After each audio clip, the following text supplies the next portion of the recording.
Hello বন্ধুরা, আজকের recipe আগবাম। তো এটা সাউথ ইন্ডিয়ান খাবার। তো এই আগবাম বানাতে 1 কাপ চাল নিয়েছি, হাফ কাপ ভাত নিয়েছি। ধুয়ে চালটা প্রথমে 3 ঘন্টা ধুয়ে রেখে দিতে হবে। তারপরে চালটা ঝরিয়ে নিয়ে তারপরে একটা মিক্সিং জারে চালটা নিয়ে ওটা পেস্ট করে নিতে হবে। তার মধ্যে ভাত দিতে হবে হাফ বাটি দিয়ে ওটা নাকাঝাকা করে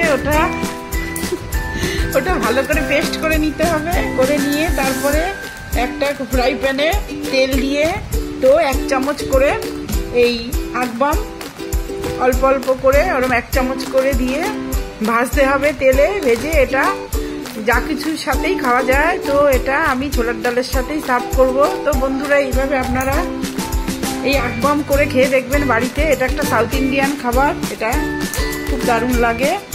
আর আমার রান্নাটি ভালো হলে তো লাইক, কমেন্ট, শেয়ার, সাবস্ক্রাইব অবশ্যই করবেন। রাধে রাধে।